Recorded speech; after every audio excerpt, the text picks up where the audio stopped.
Welkom by vandag se begeleide gebed. Kom ons neem 'n oomblik en ons raak net weer stil voor die Here. Jy hoef nêrens anders te wees nie. Jy hoef niks te bewys nie. En die Here is hier. Hy sien jou. Hy ken jou. En hy weet presies in watter seisoen van jou lewe jy jou tans bevind. Kom ons word stil en ons wees net bewus van sy teenwoordigheid. En Paulus skryf in Filippense 1 vers 6: Ek is veral daarvan oortuig dat God, wat die goeie werk in julle begin het, dit sal voortsit en deurvoer tot op die dag wanneer Christus Jesus kom. Nou, ons leef in 'n wêreld van halfgeboude of halfgedoende projekte en gebreekte beloftes. Mense begin dinge en dan los hulle dit halfpad. Daarom dink ons soms God gaan dieselfde met ons ook doen. Miskien voel jou lewe vandag soos 'n bouterrein, te mekaar, onvoltooid, daar's foute. Miskien voel dit asof jou geloof of jou lewe vasgevall het. Maar God is nie 'n argitek wat sy planne net halfpad weggooi nie. Dit wat hy begin het, maak hy klaar. So jou foute kan nie sy planne kanselleer nie. Jou struikelblokke kan nie sy hand stop nie. En hy is tans besig, selfs agter die skerms, waar jy dit nie kan sien of voel nie.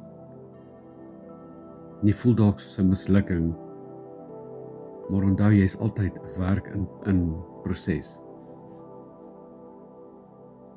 Dis dit vir 'n oomblik net so, en dan dink jy oor jou lewe.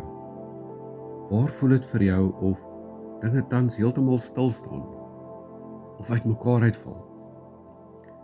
Is daar 'n area waar jy hoop verloor het dat dinge ooit sal verander? En onthou vandag dat die argitek nog op die bouterrein is. Hy het nie jou die mekaar bouterrein verlaat nie.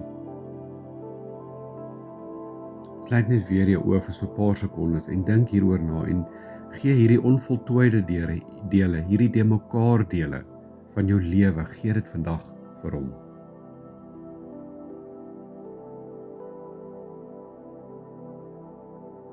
Kom ons bid saam.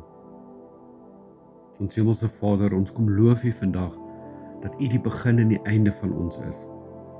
Dankie dat U nie die dinge halfpad los waarmee U begin het nie.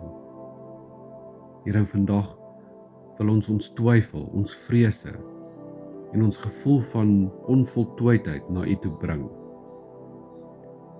Here, ons bely dat ons vinnig moedeloos word wanneer dinge skeefloop. Ons kyk na ons foute en dink, U het moed opgegee. Ons kyk na ons omstandighede, Here, en ons wonder of U van ons vergeet het. Here, vergewe ons ongeloof vandag. En dankie vir hierdie kragtige belofte, dat U die goeie werk in ons sal voltooi. Here, ons elkeen kom gee hierdie bouterrein van ons lewe vir U oor. Ons gee hierdie stikkende verhoudings, ons onsekere loopbane en hierdie wankelende geloof waarmee ons sit. Here, en wanneer ons nie vordering kan sien nie, help ons om te vertrou op U handewerk.